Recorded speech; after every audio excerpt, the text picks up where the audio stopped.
The rain struck the Baker Street windows in irregular bursts, like a careless drummer who had forgotten his measure. I had just lowered my newspaper and reached for my pipe when a bell rang below, not the polite chime of a visitor, but a violent, sustained pull, as though some hand were trying to wrench the wire out of the wall. Holmes raised his head. He had been bent over a small brass instrument upon the deal table, a thing of wheels and escapements that I had taken for the entrails of a watch. He set down his eyeglass with that precise, soundless economy of motion which always announced in him the close of one matter and the opening of another. From the stair came a heavy, unsteady tread, and a moment later our door was flung open without the courtesy of a knock. The man who stood there was not weeping. He had passed beyond weeping, but his face had the grey colour of a man who has not slept and does not expect to sleep again. He was perhaps 45, broad of shoulder, dressed in mourning that had been hurried upon him, for his cravat was crooked and one cuff hung loose. In his right hand he carried a brown paper parcel, tied with a string knotted twice. "Mr. Holmes," he said, and his voice broke upon the second syllable. "My brother is dead. He died at 4:23 yesterday afternoon. The clock told us so." "Sit down, sir," said Holmes. "Dr. Watson, the brandy." I poured a small measure, which the stranger took without thanks and without tasting. He sat upon the edge of the basket chair with the parcel laid across his knees. As a child holds a dead bird, it has not the heart to bury. Holmes drew up his own chair opposite him, crossed his long legs, and watched him with an attention so still that it had the quality of stillness in a hunting bird. "Your name, if you please." "Edmund Carstairs. My brother was Lucien Carstairs of Larchfield in Surrey. Perhaps you have heard the name. He made his money in the East, in indigo and rubber, and came home 8 years since to set up as a country gentleman. He was 41. He was in robust health. I dined with him on Tuesday, and he ate a Stilton at supper that would have killed a man of weaker stomach. On Wednesday afternoon he was found in his study, dead in his chair, with no mark upon him, no poison in his glass, no sign of struggle, no door or window forced. And that," said Mr. Carstairs, lifting the parcel as though it weighed a great deal more than it could possibly weigh, "that beside him on the desk stopped at 4:23. He undid the string with stiff fingers. From the brown paper emerged a small mantel-clock of black marble, perhaps 9 inches high, of the kind one sees in the windows of provincial jewellers. Its face was white enamel, its hands of blued steel, and the second hand was arrested halfway along its arc, as if the very air had thickened about it. There was nothing strange in the clock itself, and yet the air of our sitting-room altered the moment it was set down upon the table, in the way the air alters when one realizes that an animal in the room is not quite dead. "He was found at 4:30, said our visitor, "by the housekeeper, Mrs. Paul. She had taken in his tea at 4 o'clock precisely. She heard him cough as she set down the tray. She withdrew. At 4:23 she heard the clock chime as it always chimed at the quarters, but at that chime she heard it stop. She thought nothing of it. Clocks stop. 7 minutes afterwards she returned for the tray. He was dead. The tea was scarcely cooled. The clock had not been wound down. The key was in the drawer. Mr. Holmes, that clock was the only thing in the room that altered between his life and his death, and it altered at the moment of his death.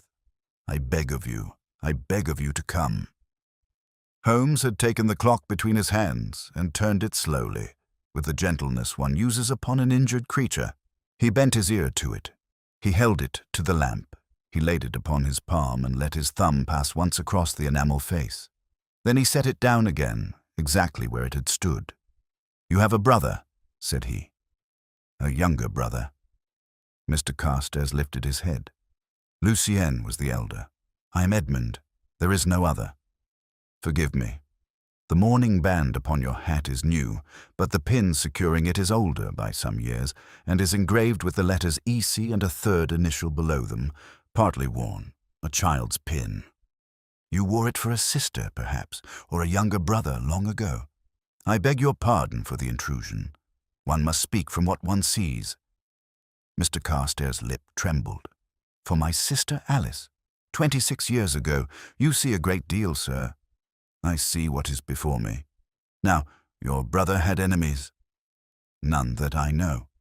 He was not a popular man, but he was not hated. He kept to himself, walked his land, played at chess with the vicar, and corresponded with men in the city who manage his investments. There was a quarrel last spring with a neighbour over a hedge, but they shook hands at Michaelmas. There was a clerk discharged for drunkenness in October who threatened him in the road. The man emigrated to Canada in November and has written civil letters since. There is nothing. The household? Mrs. Powell, who has been with him 8 years. Her son James, who is footman and groom both, a quiet lad of 20. A maid, Sarah Henning, who is local and walks home each night. My brother's secretary, Mr. Tobias Greaves, who lives in the village and comes in by day. And there is Miss Helen Devine, my brother's ward, the daughter of his partner in Calcutta, who died of fever 11 years since. She is 23 and she has lived under his roof since she was 12. She inherits, I believe, the bulk of his estate. Holmes's eyes had narrowed by some imperceptible degree. She inherits. Was the will recent? It was drawn up 6 weeks ago by Mr. Greaves and signed in the presence of the vicar and the doctor. The previous will, I am told, divided the estate between Miss Devine and certain charities. The new will gives all to her, save for an annuity to Mrs. Paul and a small sum to myself, which I neither expected nor desired. I had a comfortable practice as a solicitor in Guildford. I needed nothing of his. He paused. Mr. Holmes, you cannot suspect that child. I suspect no one yet, Mr. Carstairs. I observe that a wealthy man altered his will 6 weeks ago and was discovered dead yesterday by a clock that stopped at the moment of his death. The Surrey constabulary, I presume, is at the house. Inspector Bramwell from Guildford. He's a sensible man, but he is baffled. There was no poison, no wound, no struggle. The doctor speaks of an apoplexy. The inspector speaks of nothing and looks at Miss Devine in a way I do not like. I came up by the first train. Then we shall return by the next.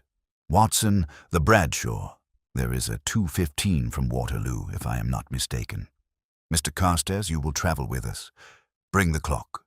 Do not let it from your sight, and answer me this. At 23 minutes past 4 yesterday afternoon, where were you? Edmund Carstairs looked up with a kind of dull astonishment. I was in my chambers in Guildford, dictating a deed to my clerk. I can produce 6 witnesses. Excellent, said Holmes pleasantly. Then you at least are excluded. Watson, my coat. We have not a moment to lose, for I observe that the clock our friend has brought us is not the clock he believes it to be. Mr. Carstairs started, but Holmes had already swung from the room, and there was nothing for it but to follow. The journey down was a strange one. Holmes spoke little. He held the clock upon his knees, turned it now and then to the window, and listened to it as a physician listens to a chest. Mr. Carstairs had fallen into the silence of a man who has discharged the first burden of his grief and feels its full weight settle behind him.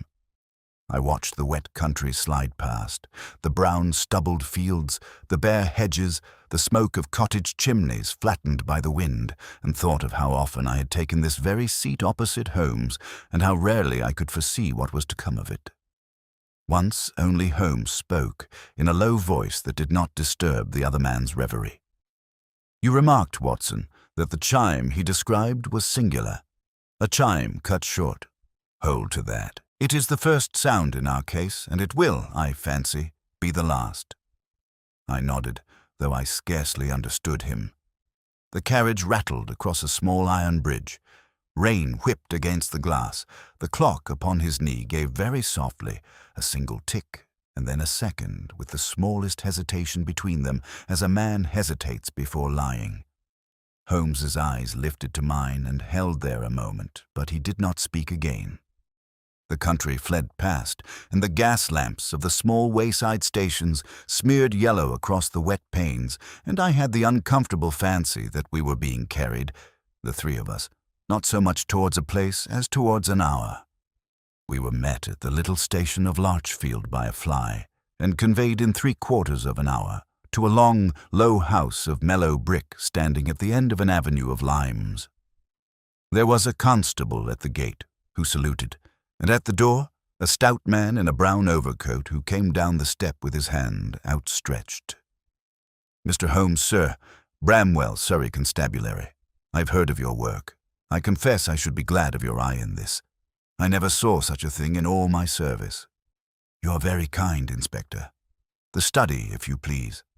And on the way you may tell me what has been touched." "Nothing of importance, sir. The body is removed to the surgery. The doctor, Dr. Wenlock of the village, was here within 20 minutes of the alarm and pronounced death from apoplexy. There is no mark, no poison in the cup, no smell upon the breath. The window is fastened from within. The door was upon the latch, but not bolted. The fire was low. Everything else is as Mrs. Powell found it. And the household. Assembled in the morning room, sir. I asked them to remain to your convenience." The study lay at the end of a long oak-panelled passage. As we passed through it, my eye fell upon a tall case clock standing between two doors, its pendulum swinging with that steady, deliberate stroke which is the heartbeat of an English country house. I noticed, and forgot, that Holmes paused half a step beside it and laid his fingertips for one instant upon its glass. The study itself was a fine room, lined with bookshelves, with a heavy desk facing the window and a leather chair drawn up to it. The desk was a square of orderly mahogany, a blotter, an inkstand, a cup of tea half drunk, a saucer with a single crumb of biscuit, a letter half written in a small even hand. The chair had been pushed back a little. There was a faint depression in the carpet where, I supposed, the dead man's heels had rested. Upon the center of the desk, in a square of clear space, was the print of where the black clock had stood, a faint shadow upon the polished wood, somewhat darker than the surrounding surface. Holmes set the black clock down upon that very square and stepped back. "Inspector, was the clock in this position when Mrs. Powell entered?" "To the inch, sir. I marked the place myself." Holmes nodded slowly. He moved about the room with that prowling, almost diffident step which I had learned to read as the highest form of attention. He stood at the window and tested the catch. He examined the rug before the hearth. He knelt to look beneath the desk. He passed his hand along the underside of the desk's edge. Slowly, then more slowly, and his fingers stopped. He glanced once at me, and the glance carried a warning that I should remember later. "A fine room," he said, rising. "A very fine room. Mr. Carstairs, will you ask Mrs. Powell to step in?" Mrs. Powell was a woman of 50, spare and upright, with hair drawn back so tightly that her forehead seemed perpetually startled. Her eyes were red, but her hands were quite still. She stood with them folded before her apron and answered Holmes's questions with that precise economy which one finds in good upper servants and in nuns. "You took the tea in at 4, ma'am?" "At 4 to the minute, sir. The kitchen clock and the hall clock chimed together." He was well. "He coughed, sir, as I set the tray down. He coughed twice. He thanked me. He said, 'That will do, Mrs. Powell. I shall ring if I want more.' He always said that." I withdrew. "And the clock chimed the quarter at 15 minutes past?" "Yes, sir, as it always does. I was in the linen cupboard at the head of the stairs. I heard it. And at 23 minutes past 4? She drew in her breath, and for the first time her hands moved, a small, tight clasp. "I heard a chime, sir. A single chime, and then a sound as if a chime had been cut off. I cannot describe it better, as if a bell were rung and a hand laid upon it at once. I thought nothing of it, sir, for clocks do strange things. I went down at 29 minutes past, no, at half past, and I knocked, and there was no answer. I opened the door. He was sitting in the chair, just as you see. His hand was upon the arm of it. His eyes were open. He was dead, sir. Did you touch him?" I touched his wrist, sir. It was warm. I called out. James came. He went for the doctor. I sat with the master until the doctor came. I did not move the clock, sir, nor any other thing. You are a remarkable witness, Mrs. Powell. One question more. The clock, that clock, when was it set upon the desk? Mrs. Powell looked at it as though for the first time. Why, sir, it has been there these 3 weeks. Mr. Lucien bought it of a man who came to the door. A peddler, sir, or so I took him to be. A foreign person, very civil, with a tray of clocks and small wares. He came on a Tuesday afternoon. The master saw him at the kitchen door. I was surprised, for he was not one to look at such things. He bought the clock and gave the man a sovereign. He set it on the desk himself. He said it kept very good time. Did the peddler give a name? He left a card, sir. I have it in the dresser drawer. M. Hervet, horologist of Soho. I thought it queer that a peddler should have a card, but he was a queer sort of man. Bring me the card, if you please. She went and returned with a small square of cheap pasteboard. Holmes examined it under his glass, turned it over, sniffed at it, for there is no sense he will not use, and placed it in his pocket-book. Thank you, Mrs. Powell. You may withdraw. Send Miss Devine, if you please. If Mrs. Powell had walked into the room like a winter morning, Helen Devine entered it like a single candle carried into a dark church. She was small, dark, with a pale grave face and very fine eyes. She wore black, but not the black of recent mourning, a soft, worn, everyday black, the black of a young woman who has long been a dependent in a household and dresses to be invisible. She gave us each a slight bow, sat where Holmes indicated, and folded her hands upon her lap. They were small hands, ink-stained at the first finger of the right, and they trembled. Miss Devine, I am sorry to trouble you at such a time. Please do, Mr. Holmes. I would rather be troubled than left alone with this. You were in the house yesterday afternoon. I was in the conservatory, sir, until a little after 4. I was writing letters at the small table there. The conservatory opens off the morning room. From where I sat, I could see the hall. Did anyone pass through? James passed once to take in coals to the morning room fire. Mrs. Powell passed twice with the tea and afterwards going to the linen cupboard. Mr. Greaves did not come in yesterday. He had been excused as his mother was ill. The maid Sarah was in the kitchen. No one else came to the door. You did not enter the study? I have not been in the study, she said in a low voice. Since the day my guardian altered his will, he asked me to come in, and he read me the will, and he said that I was now provided for, and that I might consider myself, for the rest of my life, secure. I begged him not to make me sole heir. I said it would be misunderstood. He laughed and said that I had been more daughter to him than ward, and that he would have his way. That was 6 weeks ago. I have not been in the study since. Holmes was silent a moment. Then, Miss Devine, were you fond of your guardian? The girl's eyes filled, but she did not weep. I owed him everything. He was a difficult man, Mr. Holmes. He was not unkind, but he was not warm. He paid for my schooling, my clothes, my piano. He suffered me in his house. He never spoke to me of my father, who was his closest friend. I have tried for 11 years to love him as a daughter should, and I have not always succeeded. But I am very sorry he is dead. I am frightened, sir. Of what are you frightened? She looked from Holmes to me and back again, and her voice dropped almost to a whisper. Of the inspector, of the village, of being thought what they will think. Miss Devine, said Holmes very quietly, I do not think you killed your guardian. Compose yourself. Will you do me one favor? Will you go to the morning room and remain there with Mr. Carstairs and not speak with the servants until I send for you? She rose, made the same slight bow, and went. As the door closed behind her, Inspector Bramwell let out a long breath through his mustache. Mr. Holmes, with respect, 6 weeks ago that girl became sole heir to £30,000, and a property worth as much again. Yesterday, her benefactor dropped dead in his chair without a mark on him. She has no alibi, save her own word that she was in the conservatory writing letters. The footman saw her there at 3:30. After that, no one saw her until the alarm was given. She had means. She lives in the house and could come and go as she pleased. She had motive. As to opportunity, I do not yet know what she did, but I know that she could have done it. I'm sorry for her, Mr. Holmes. I'm very sorry for her, but I have my duty. You have indeed, Inspector. Do nothing rash.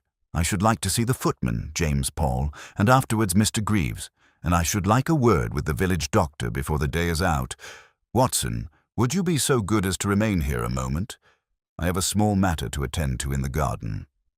He went out, and I was left in the study with the inspector and the dead man's clock.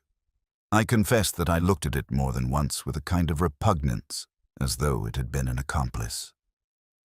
Outside, between the panes, I could see Holmes pacing slowly along the gravel walk, his head bent, his hands clasped behind him.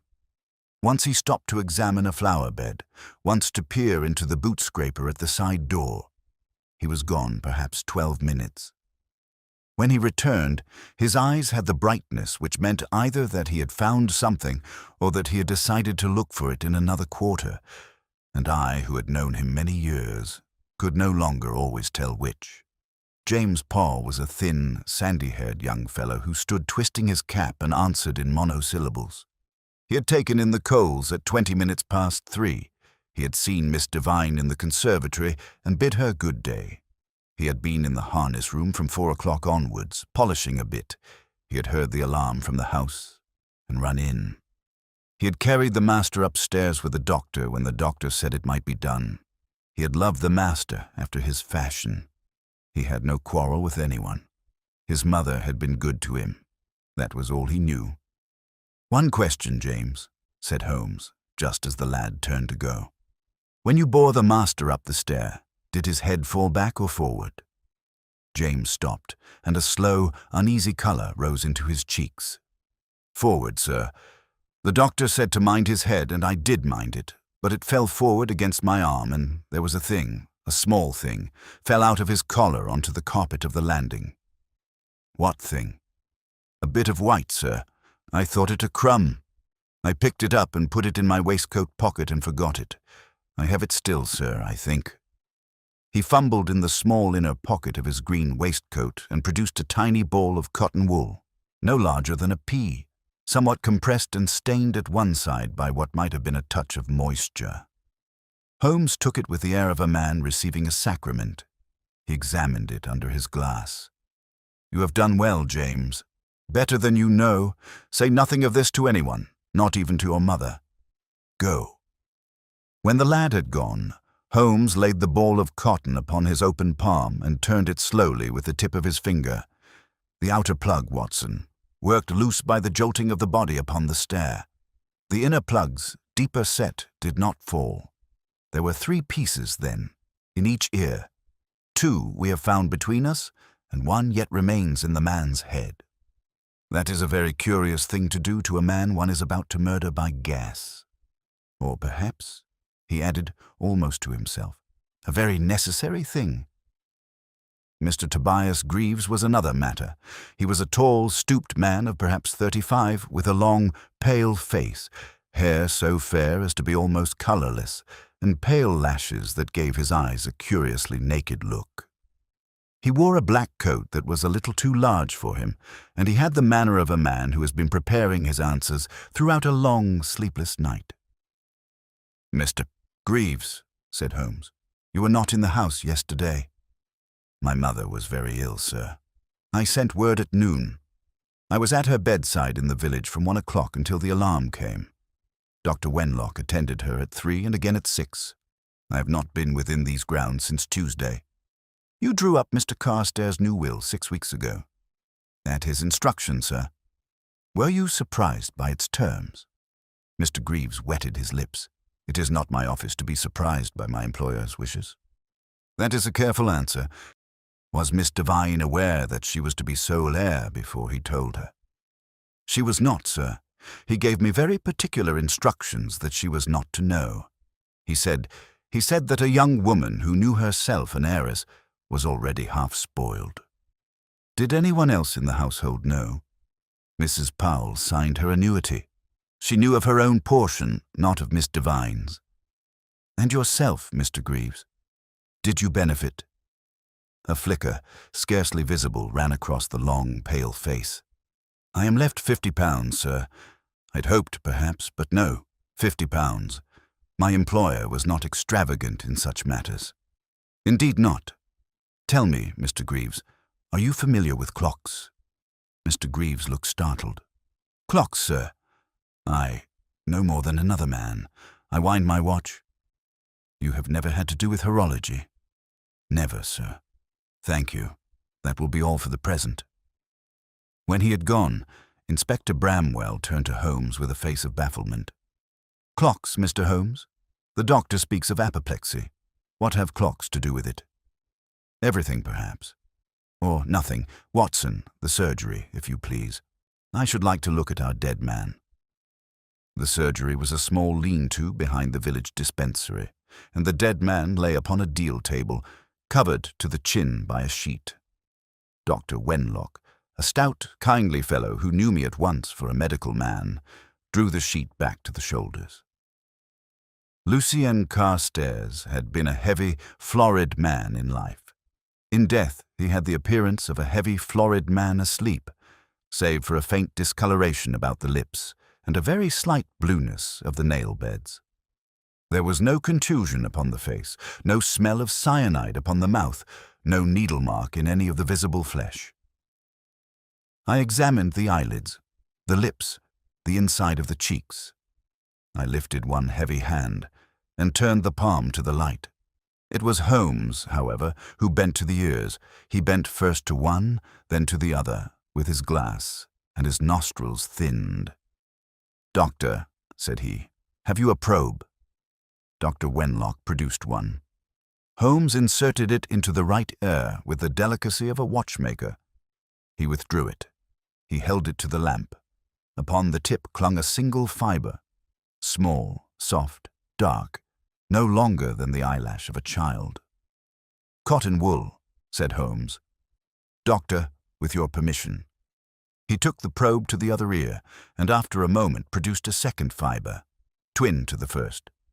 He was a man who used cotton wool in his ears. "Never that I knew, sir," said Dr. Wenlock. "I attended him for 10 years. "Then who put cotton wool in this man's ears, and when, and why?" "Doctor, the post-mortem must be most careful. I should be obliged if you would examine the contents of the stomach and the air passages with particular thoroughness, and if you would test for any irritant volatile. Watson, the head, please." I bent to the head and made such examination as I could. There was nothing else, no hemorrhage, no abrasion. The body was warm-smelling, as a body is warm-smelling some hours after death, but bore no unusual odour. I rose, shook my head, and Holmes nodded, not in disappointment, but in the manner of a man whose suspicion had been quietly confirmed. I stepped back from the table and exchanged a glance with Dr. Wenlock. He had paled a little.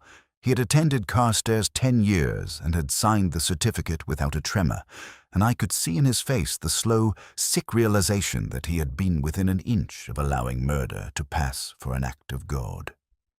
Holmes saw it too, and laid a hand briefly upon the country doctor's sleeve. "You will set it right, sir.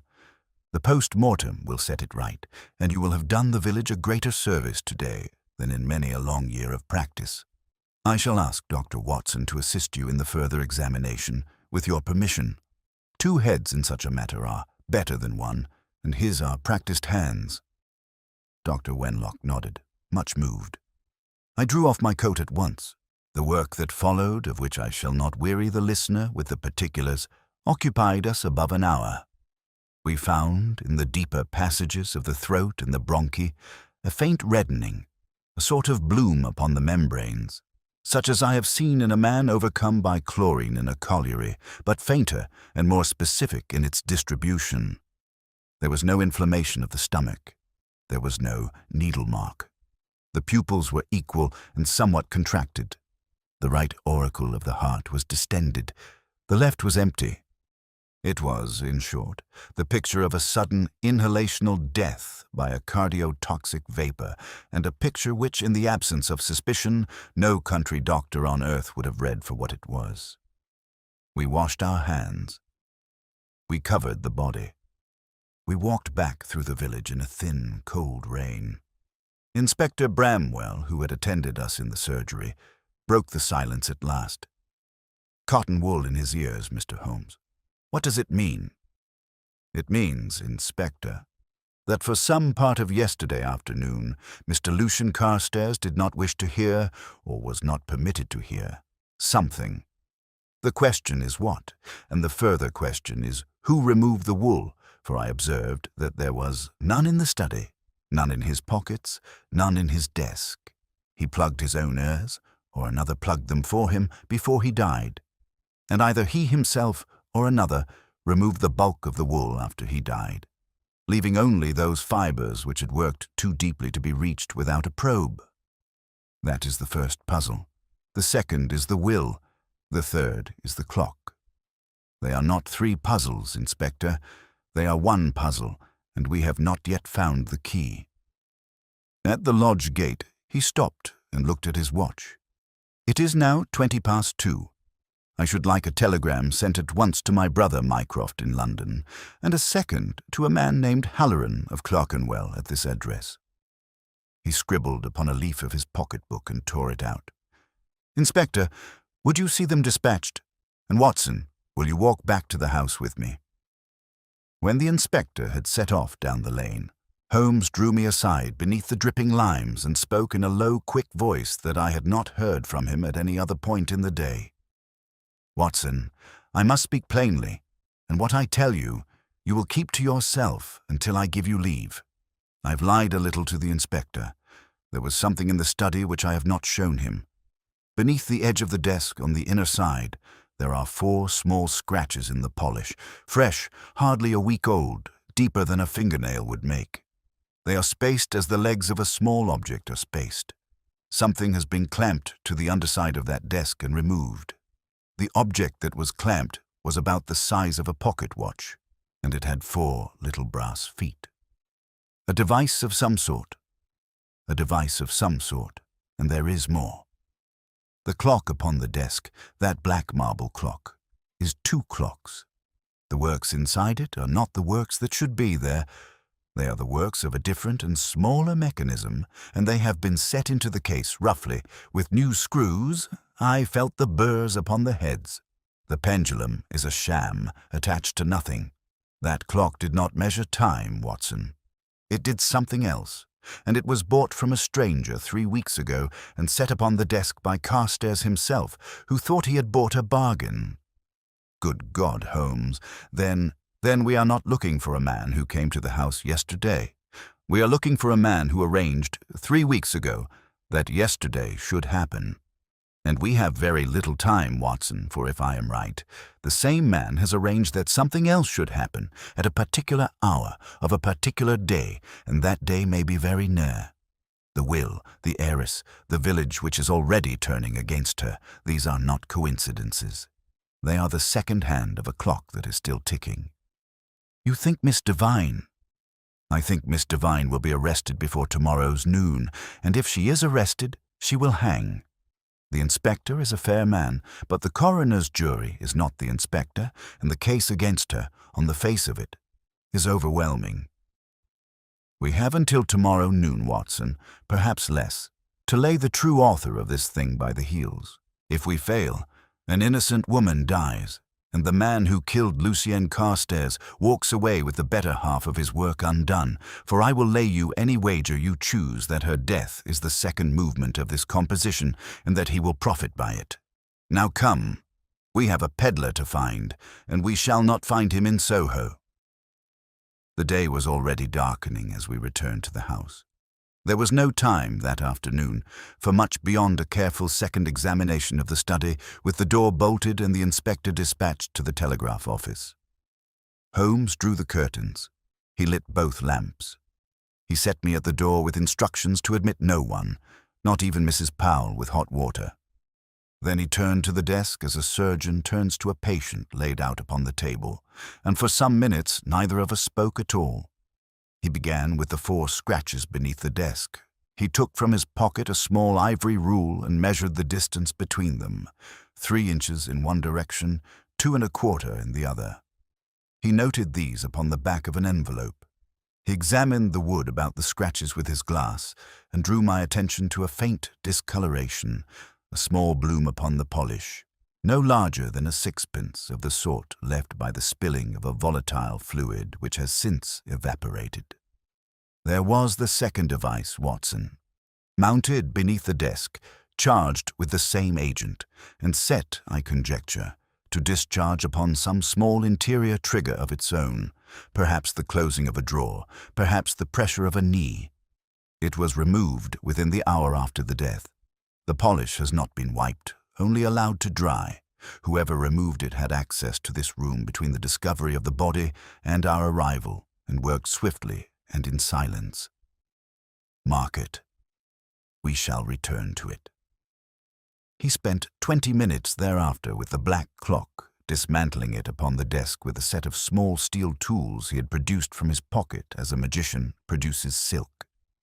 He laid the pieces out upon a sheet of white paper, the marble case, the false pendulum, the works which were not the works of a clock but the works of something rather more sinister, containing a tiny reservoir, a fine spring-loaded plunger, and a thread of glass tubing no thicker than a horsehair.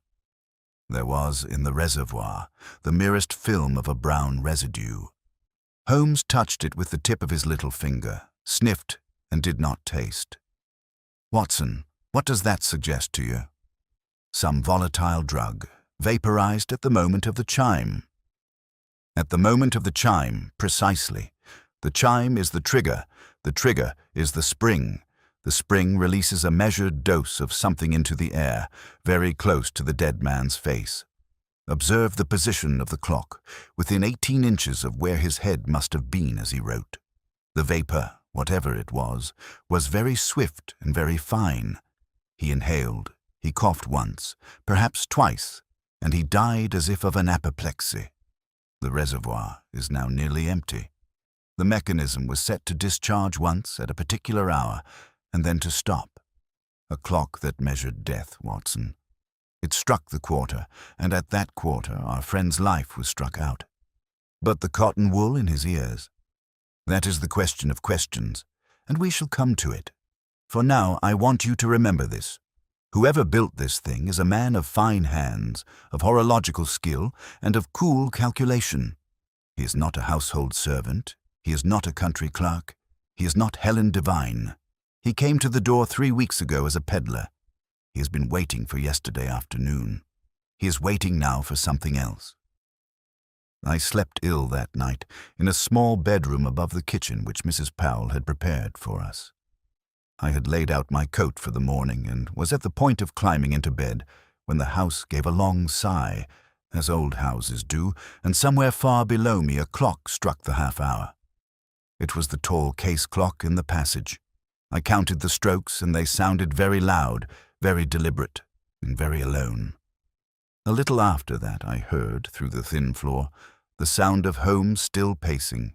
He paced slowly, 12 steps and a turn, 12 steps and a turn for the better part of an hour. Once I heard him strike a match. Once I heard the faint chime of his pocket watch laid open upon a deal table. Then he was still. Whether he slept or only sat at length to think, I could not tell, but when at last I drifted off, it was with the conviction that the man below me was running, in his mind, along a corridor whose end he had not yet seen, and that he was running for someone's life. I woke once in the small hour. There had been a sound, I could not, half asleep, name it. I lay listening. The wind moved in the limes outside the window. From the village a dog barked twice and was answered. Somewhere within the house a door very softly closed. I sat up. I listened a long minute. Nothing further came, but I had the strong impression that someone had walked, in stockinged feet, the length of the upper passage, and had paused outside my door and had gone on. I rose, opened my door, and looked out. The passage was dark and empty. At the far end, a single rushlight burned in its bracket. I went back to bed and lay long awake. When at last I slept again, I dreamed of a clock face that had no hands, and of a chime that broke off in the middle of a stroke, and of a girl in a worn black dress sitting in a chair with her hands folded very still upon her lap. When I came down to breakfast, Holmes was already at the table, and so was Inspector Bramwell, and the inspector's face was grim. "Mr. Holmes," he said, "I have not slept. I have considered this matter all night, and I cannot in good conscience leave Miss Devine at liberty another day. I have sent for the magistrate. I shall apply for a warrant at 11 this morning. You will give me until noon, Inspector. Sir, Mr. Holmes, you will give me until noon. If I have not produced your man by 12 o'clock striking, you may take Miss Devine, and you may take me, and you may take the doctor, and you may take whom you please. Until then, you will say nothing in this house. The lady is not to know. I give you my word that she shall not leave these grounds before noon, for I have already taken steps. Now will you, of your kindness, do me one favor? Will you go down to the station and meet the 9:40 from town, and bring up to me, with the utmost discretion, a small man in a brown ulster who will answer to the name of Halloran? You will know him by his asking for me by name. Bring him in by the kitchen door." The inspector looked at him a long moment. "Mr. Holmes, I am risking my career upon your word. You are risking it upon evidence I shall produce.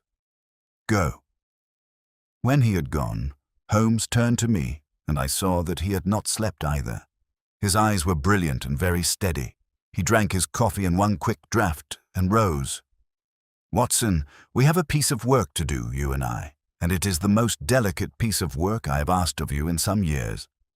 I want you to walk into the village to the post office and to send a telegram in my name to a Mr. M. Hervett, horologist of 14 Frith Street, Soho.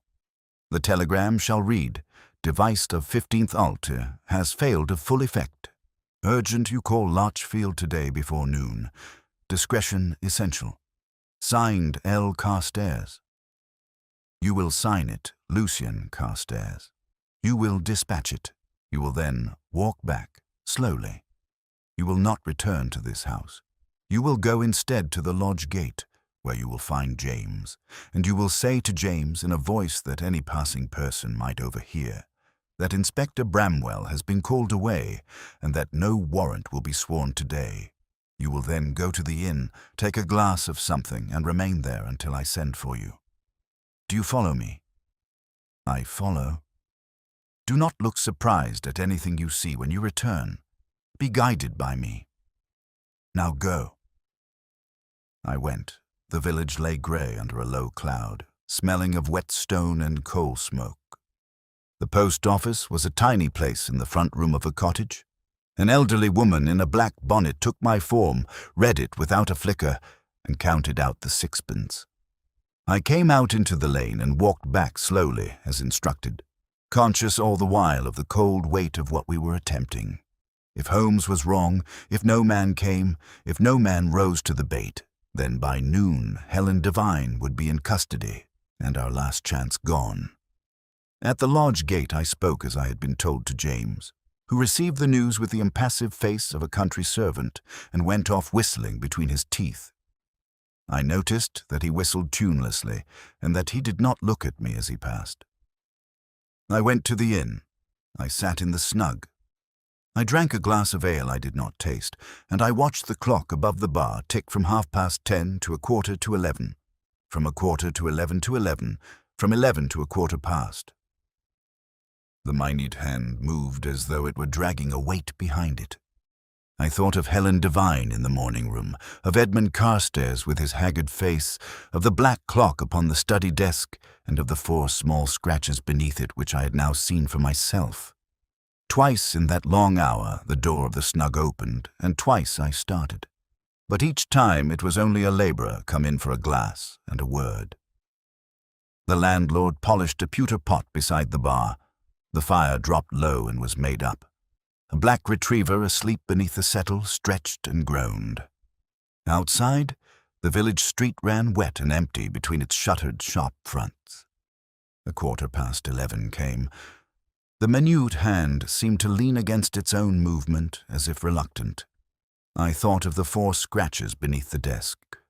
I thought of the cotton wool in the dead man's ears, and of the small ball that had fallen from his collar onto the landing carpet. I thought of Holmes's voice in the lime walk. An innocent woman dies. I drew out my watch and laid it beside the inn clock and watched them disagree by half a minute, and could not have said then which of them I trusted less. At 11:20, a small boy came in and gave me a slip of paper folded twice. It said in Holmes's hand, "Come at once, by the side door. Make no sound." I came at once. The garden gate was on the latch. The side door was on the latch. The passage was empty. From the study came the low murmur of voices, 2 voices, Holmes's, and another which I did not know. I crept along the panelled wall and stopped at the door, which stood ajar by perhaps an inch. Within the study, with his back to me, sat a small dapper man in a black frock coat. His hair was iron grey, his neck was thin, his hands were upon his knees, very still. Holmes sat opposite him, behind the desk, and upon the desk stood the black clock, reassembled. Beside it, neatly arranged upon a sheet of white paper, lay the pendulum, the false works, the reservoir, the spring, and the thread of glass tubing. "Monsieur Hervé," said Holmes pleasantly, "you have come a long way upon an urgent summons.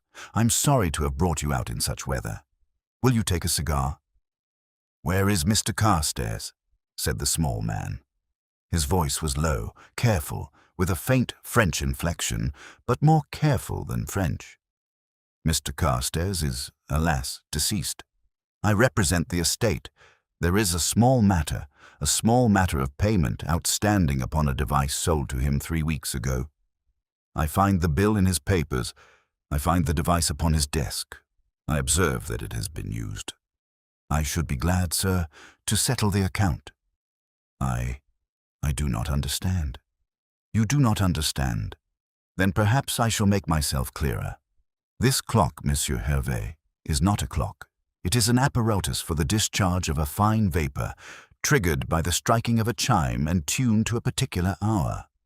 It was sold to Mr. Carstairs upon the 15th of last month for 1 sovereign. It killed him yesterday afternoon at 4:23. I should be obliged to know what was in the reservoir, and at what price it was supplied, and to whom you were paid the balance, for 1 sovereign is a strange price for such a piece of work." The small man rose. He rose very slowly, with that fastidious economy of motion that I had observed in Holmes himself. And I saw, with a chill that came up out of the floor, that his right hand had moved an inch or 2 towards his coat pocket. "Monsieur Hervé," said Holmes without raising his voice, "the constable at the gate is not the only constable in this garden. Dr. Watson, who stands behind you in the passage, is armed. Pray sit down again."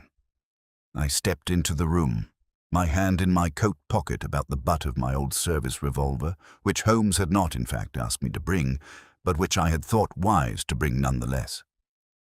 Monsieur Hervé glanced once over his shoulder, sat down, and folded his hands.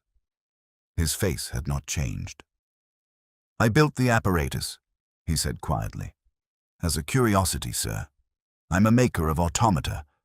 I've made singing birds and dancing figures and a clock that fires a tiny cannon at noon. The vapour was a perfume, no more. If a gentleman has died of it, it was no fault of mine. A perfume that left no scent, Monsieur Hervé. A volatile perfume, sir. And the cotton wool?" The small man's eyelid twitched, the merest flicker. "I know nothing of cotton wool." "You know nothing of cotton wool, and yet you put it in your own ears this morning when you boarded the train, for I observed the print of it still upon the lobe of your right ear, where a fibre has clung. You knew when you set out that you might be required to be near a chiming clock, and you took precautions against the contents of your own reservoir, which suggests that the contents were rather more virulent than perfume. Come now, Monsieur Hervé, Who paid you to build the apparatus, and to whom did you supply the agent it contained? For you did not invent that agent. You are a maker of pretty toys. You are not a poisoner. You were the hand. Who was the head? There was a long silence. In it I heard, very distinctly, the tall case clock in the passage strike the 3/4. I had not, until that moment, realized how close we were to the hour. The small man drew a long breath and looked at his hands. If I tell you, sir, you will protect me. If you tell me the whole truth, and if your hand alone was at the work, you will have such consideration as the law allows. I can promise no more. But I tell you this, Monsieur Hervé. The man for whom you worked has used you as he used Lucien Carstairs, and as he intends to use a third before this day is out. If you sit silent and the third dies, you will hang as surely as he. A third? A young woman in this house, by a method which I have not yet ascertained, but which I shall ascertain in the next 10 minutes if you do not speak. Monsieur Hervé looked at Holmes, and Holmes looked at Monsieur Hervé, and the small man slumped a little in his chair, as though some interior wire had been cut. His name, he said at last, is Greaves. Tobias Greaves. He came to me in August. He had read of my automata in a journal. He commissioned the apparatus. He paid me £20 for the case and the mechanism. He supplied the agent himself in a small glass phial, and he charged it himself in my workshop, wearing a mask of muslin soaked in vinegar.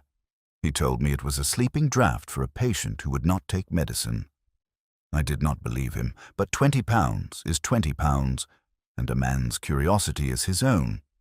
He instructed me to come to Larchfield on the 15th of last month in the guise of a peddler, and to offer the clock to Mr. Carstairs at the kitchen door for 1 sovereign, no less and no more, and to leave a card with a false address. He said his employer was a man of whims, and would buy it if it were offered cheap from a stranger, but not if it were offered for a fair price from a known maker. I did as I was told. I have not seen Mr. Greaves since. And the second commission? The small man hesitated. There was a second commission, sir. A small thing, a music box. It plays a single air, 12 bars, when wound and released. It is set to release by a clockwork timer at a particular hour. I delivered it to Mr. Greaves a fortnight ago. I do not know to whom or where it has gone since. What does it contain?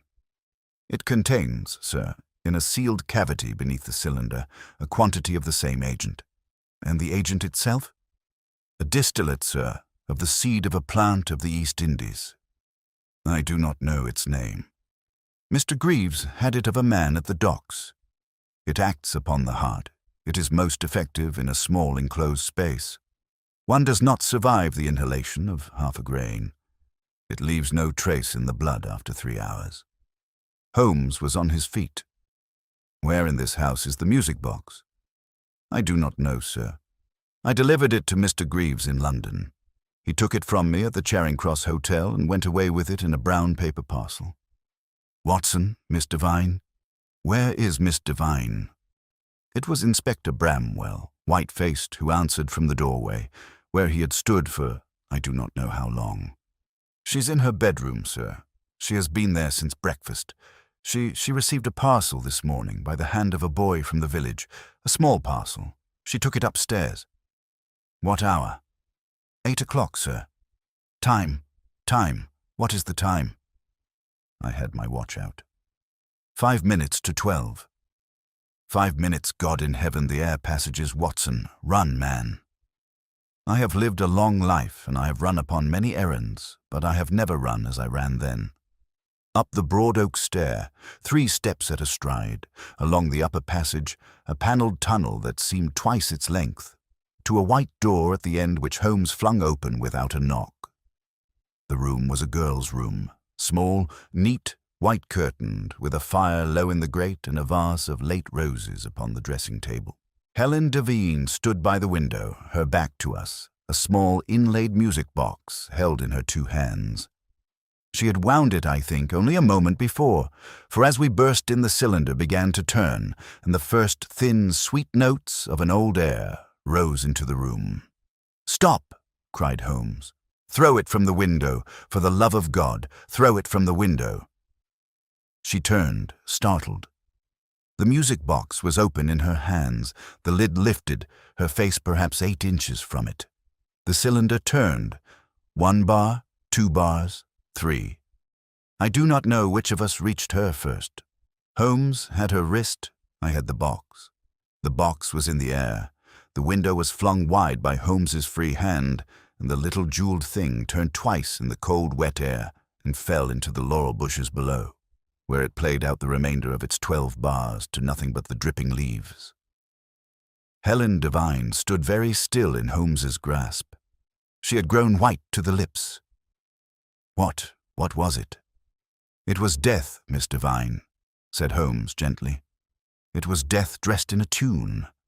Sit down, child. You are not to faint. You are to sit down upon that chair and to breathe deeply of the air from this window and to give me your word that you will not stir until Dr. Watson tells you that you may." She sat.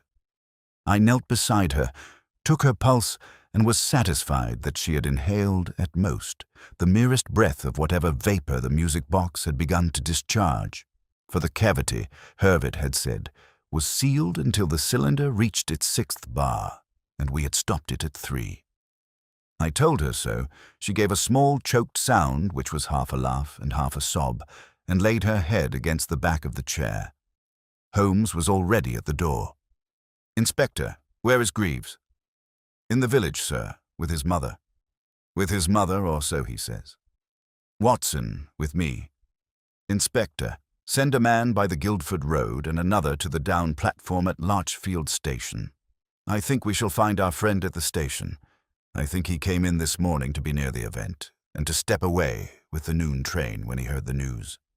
Quickly."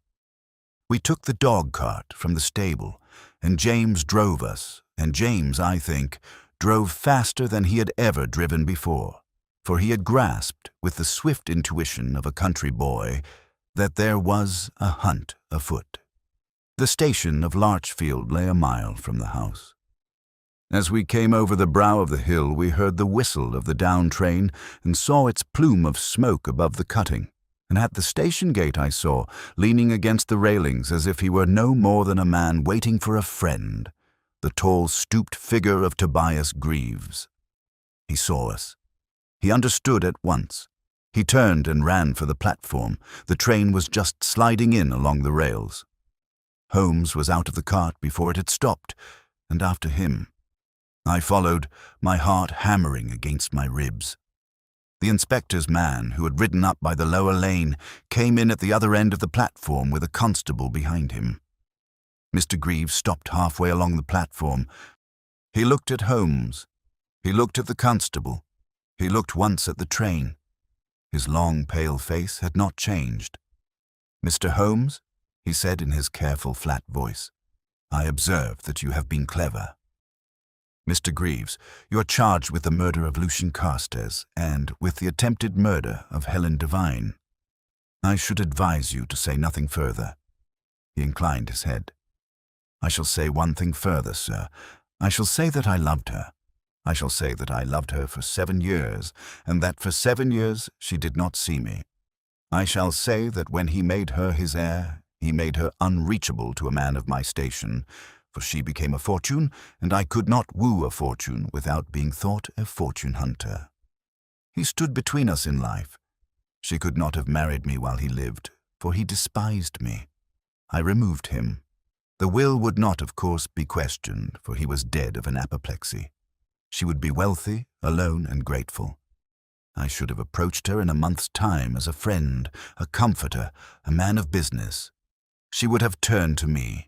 She would have married me. I should have had her, and her £30,000, and the house, and the quiet evenings, and the children. That was my design. And the music box. For the first time the pale face flickered. "I sent it this morning." "You sent it to her this morning. Why? She was all ready to be yours. Why kill her?" Mr. Greaves looked at Holmes a long moment, and when he spoke his voice had at last cracked, as a dry stick cracks under a careless boot. Because the inspector was going to arrest her. I heard it last night in the village. The inspector was going to arrest her, and she would hang, and they would search her things, and they would find, sir, they would find a letter, an old letter she once wrote to me, 3 years ago, when I was kinder to her than her guardian, and she was lonely. A foolish letter, a girlish letter. It would have been read in court. It would have been read by the newspapers. It would have hanged her, and it would have hanged me. So I sent the box. If she died this morning of a sudden faintness in her own room before the warrant was sworn, there would be no trial, no search, no letter. The case against her would close with her death. I should be in mourning, but I should be safe. I had thought, his voice steadied, I had thought I should still find another to love in time. A silence fell upon the platform. The train, which had been waiting, gave a small, impatient hiss. The constable laid a hand upon Mr. Greaves's shoulder, and Mr. Greaves did not resist. "One question, Mr. Greaves," said Holmes, and his voice was almost gentle. "The cotton wool in your master's ears. Why?" "He suffered from a singing in the ears, sir, when he was tired. He used cotton wool of an afternoon when he wrote. He took it out, always, before Mrs. Powell brought the tea, for he was a vain man and would not be seen with wool in his ears by a woman. Yesterday he must have forgotten. I put it in his ears, sir, on Tuesday evening while he slept after dinner, a small piece in each, very deep. I knew that he would, in time, remove the outer plug and forget the inner. I knew that on the day the clock struck, the wool would still be deep in his ears, and the doctor would find it, and the doctor would wonder, and the doctor would tell the inspector, and the inspector would believe. For I had taken pains to plant such a thought in the inspector's mind through the village that Miss Devine had drugged him from behind while he wrote with chloroform upon a pad, and that the wool was to keep him from waking at her step. I am sorry, sir. It was an ugly piece of work." "It was an ugly piece of work," said Holmes. "Take him away, constable." They took him away. The train pulled out of Larchfield without him, and we stood upon the empty platform in the thin rain, and I felt all at once a great weariness, and a great pity, and a great wonder at the cold mathematics of human evil. We returned to the house. I shall not dwell upon the rest of that day, the long interview with Inspector Bramwell, the dispatching of Hervert under guard to London, the quiet half-hour Holmes spent with Helen Devine in the morning-room, of which I heard nothing but a low murmur, and, once, the sound of her weeping at last. By evening the news was through the village. By evening the village, with the swift shame of a community that has been wrong, was already half in mourning for the girl it had nearly hanged. We took the late train to town. The carriage was empty save for ourselves. The rain had stopped. A pale moon ran in and out of cloud above the Surrey hedgerows. Holmes sat in his corner with his pipe lit, and for a long time neither of us spoke. "Holmes," I said at last, "how did you know, at the very first in Baker Street, that the clock he brought us was not the clock he thought it was?" He smiled faintly into the dark beyond the window. "I did not know, Watson. I suspected. The case was too perfect. A wealthy man, no mark, no enemy, no struggle, the heiress in the house, and beside him a clock stopped at the moment of death. A real murderer, a clever one, does not stop the clock at the moment of death. He has no need to. The chime is heard. The time is known.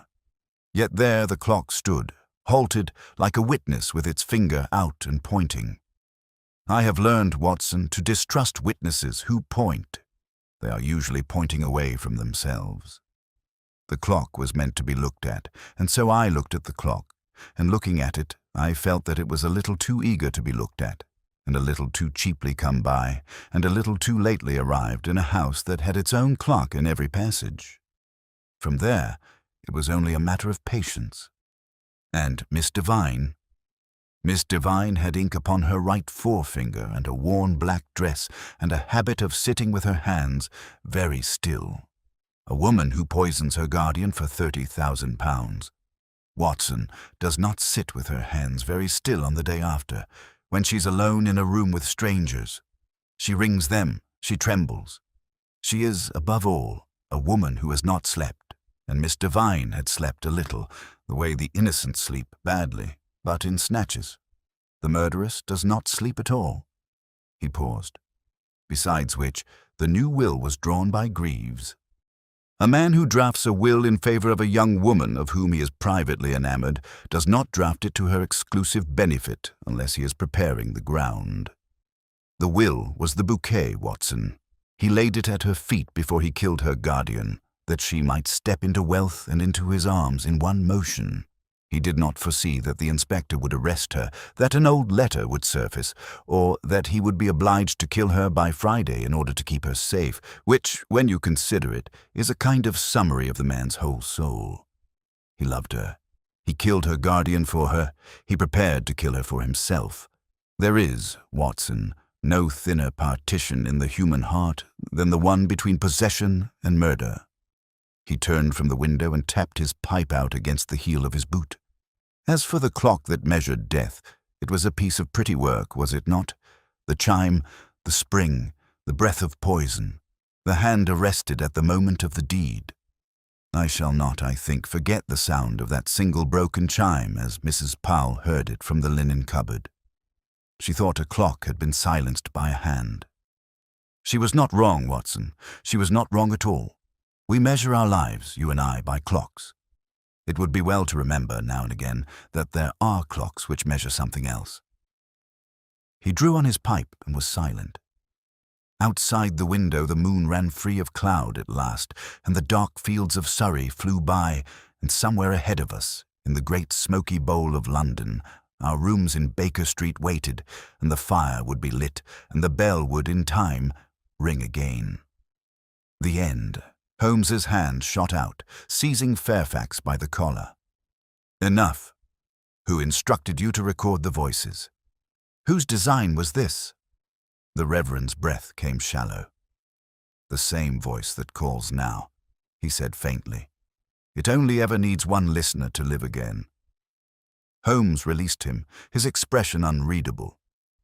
Take this man away, he told the constable. No sermon will redeem him now. When Fairfax had been led down the stairs, I turned to Holmes, my throat dry. You don't believe surely the whisper could have learned my name through unnatural means? He gave a thin smile. My dear fellow, the supernatural explanation is always the last refuge of insufficient data. Yet I concede this much: it has learned to mirror us with uncanny precision. The system above, though destroyed, may have transmitted one final recording before collapse. Somewhere, someone heard that name and replied. We stood listening. Only the faint creak of the cooling bell filled the chamber. Then, softly, from the cracked conduit near the wall, came small metallic echo-3 tones, ascending like a question. Holmes turned. The same sequence we heard on the second cylinder. Our unseen correspondent continues the conversation. It feels directed, I said uneasily, as though it waits for my answer. Then answer it, Holmes said quietly. I stared at him. You cannot be serious. He raised a brow. A whisper is a message without an address. Give it one, and you may trace its origin. Reluctantly, I stepped to the pipe and spoke low. Who are you? For several heartbeats there was only silence. Then, from deep within the wall, came a faint child's voice, clearer than before. Help me. Holmes stiffened. The boy. Harold, I said. But he's upstairs with the constables. Without a word, Holmes strode from the chamber, his coat swirling behind him. I followed close as he descended through the school corridors, the sound of that small brass bell now echoing faintly through the walls again, though neither of us carried it. The whisper followed, shifting from pipe to pipe like a trail guiding us toward the courtyard. When we emerged into the pale morning light, we found the constables clustered near the gate. The boy was gone. Holmes surveyed the scene in a single sweep. When did he vanish? 1 minute he was in the carriage, sir, the sergeant stammered. The next, he was gone. No one saw him pass. Holmes crouched, examining the frost-dusted paving stones. Observe, Watson's small footprints barely visible, ending here beside the drainage vent. He crawled through. And note this streak-chalk dust again. The boy returned to the yard. But why? I asked. The danger is over. Holmes straightened. Because the voice called him, and, as before, he obeyed. We followed the trail through the cloister to the center of the yard.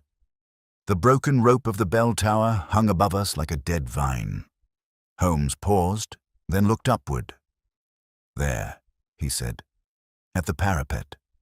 I squinted. A small figure leaned over the edge, the faint gleam of brass in his hand. Harold. Holmes's voice rang out, sharp and commanding. Stay where you are, my boy. The child turned. His expression was eerily calm, eyes distant, as though listening to something only he could hear. It says you shouldn't have stopped it, sir, he called softly. It says it still has something to tell you. Holmes began to climb, taking the narrow iron rungs with swift precision. I followed, my heart thundering. The wind hissed through the cracks, carrying with it a faint harmonic hum, the sound of the dormant pipes still trembling under unseen pressure.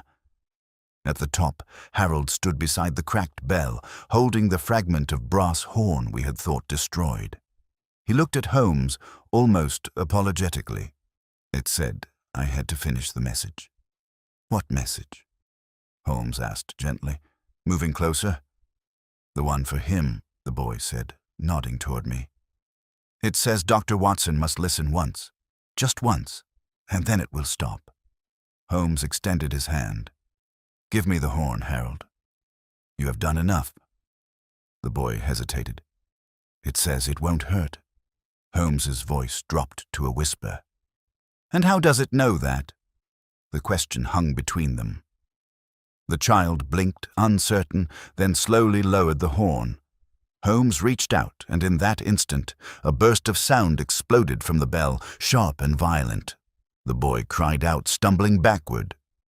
Holmes caught him, pulling him close, shielding him as the great bell emitted a single resonant note that shook the tower to its stones. The tone twisted mid-air, reshaping itself into a voice this time unmistakably mine. John, it said. Every nerve in my body froze. It was my own voice, clear, warm, alive. Holmes turned his head toward the bell, eyes narrow, jaw set. You see now, Watson, the final stage-perfect mimicry. The sound repeated, slower, almost sorrowful. John, leave it, Holmes, I whispered. What does it want? He was silent for a long moment. Then he said quietly, to continue, to survive through the only voice that still answers. Before I could reply, the bell cracked again, a hairline fracture racing across its surface like lightning. Holmes thrust the boy into my arms. Downstairs, now. We ran as stone dust rained around us. Behind, the bell gave one last broken cry, a long, descending note that dissolved into whisper, and then into silence. Outside, the morning light had strengthened. The boy clung to me, trembling but unharmed. Holmes stood beside the shattered tower, his gaze fixed on the rising mist. It used my voice, I said quietly. He nodded. It had listened to you longer than to anyone. You chronicled it, gave it language, and so it borrowed yours. But take comfort, Watson, the echo dies with the walls. A moment later, from the far distance beyond the fog, came a faint reply, a bell tolling once, low and deliberate, from somewhere across the river. Holmes's expression did not change. Not all the walls, he murmured. Not yet. The toll from across the river faded into the fog like a dying breath, yet its vibration seemed to linger in my bones. Holmes did not move. He stood with his hat pulled low, eyes half closed, listening as though measuring the distance between one mystery and the next. Another bell, I murmured. do you think it's connected?" Holmes's voice was quiet, almost reflective. "Connection, Watson, is the nervous system of evil. When one limb is cut, another twitches. The sound we heard was not coincidence, it was acknowledgement. We watched as constables and workmen moved among the ruins, their voices subdued. The broken bell lay split upon the ground, its inner surface darkened and smooth as glass.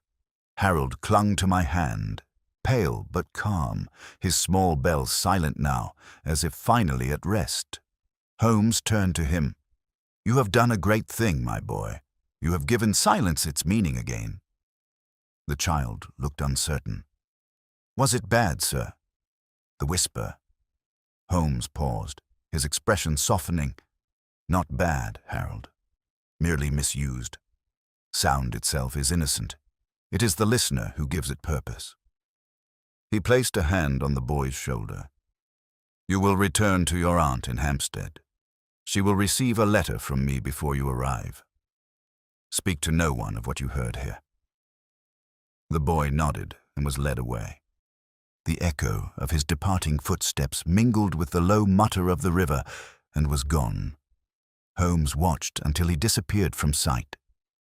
Then he said, more to himself than to me, "Children carry the purest echoes. It is no wonder the whisper chose him." I followed as he turned from the courtyard. "Holmes, you spoke earlier of a greater design of this choir beyond London. Do you believe such a network truly exists?" He walked in silence for a few moments, cane tapping lightly against the paving stones. Belief, Watson, is the most dangerous whisper of all. Yet the evidence compels it. The phonograph cylinder recorded not only voices, but instructions, schematics, signatures, fragments of correspondence. I recognized one of the initials. Whose? C.D. Charles Darnley, an industrialist and financier. He funds several educational institutions, including this one, a man of considerable ambition and little scruple. If Fairfax was the preacher and Latham the builder, Darnley is the conductor. You think he means to rebuild the network elsewhere? I don't think so now. The tone of that final message, the phrase, "the next bell," it was his invitation, directed to me through the machine's final breath. He's challenging us to hear him. I frowned. Then does he mean to continue? Holmes's gaze lifted toward the pale smudge of the rising sun. When men discover they can command obedience through unseen voices, they seldom relinquish the experiment. This affair, Watson, is but the overture to a larger symphony. We had reached the gate when a constable approached, carrying a small parcel wrapped in oilskin. "Found this under the Bell Foundation, sir," he said. "Your name's written on it." Holmes took it, his expression tightening. The handwriting on the wrapping was unmistakable. He unfolded it carefully. Inside lay a single sheet of paper, dated 2 days before our arrival at the school. The words were written in my own hand, yet I had never penned them. "You will come, because the sound calls you. The listener must complete the circle." I felt the blood drain from my face. Holmes, that's impossible. He studied the page, his eyes narrowing. No ink residue, these words were etched by pressure, not pen. The vibration of your recorded voice transcribed through the cylinder's mechanism. The system imitated your handwriting as it imitated your tone. He folded the paper once and slipped it into his pocket. "You see, my friend, how close imitation can come to creation. The whisper no longer needed its masters. It had learned to write its own summons." We returned to Baker Street late that evening. The fog had thickened, muffling the clatter of the city until even the handsome wheels seemed to move through wool. Mrs. Hudson greeted us with anxious relief, and before long Holmes had installed himself by the fire, slippers on, pipe unlit, staring into the embers. For a while, neither of us spoke. The quiet was so complete that when the clock on the mantel struck the hour, its chime sounded unreasonably loud. At last, Holmes said, Watson, there is something singular about human memory. It is the one whisper we cannot silence. I set down my notebook. You mean the voice within? He nodded. Precisely. Fairfax and his accomplices tried to make obedience mechanical, to convert conscience into echo. Yet the true voice, the one that guides, warns, and forgives, cannot be manufactured. The boy proved that. He heard both fear and truth and chose compassion. That is why the system failed. He leaned back, eyes half-lidded. But the echo from across the river concerns me. I've traced its likely origin to Lambeth. An old foundry there once supplied church bells to half of England. If our Mr. Darnley intends to build a choir of obedience, that is where he will forge its instruments. Then we are not finished? I asked. He gave a faint smile.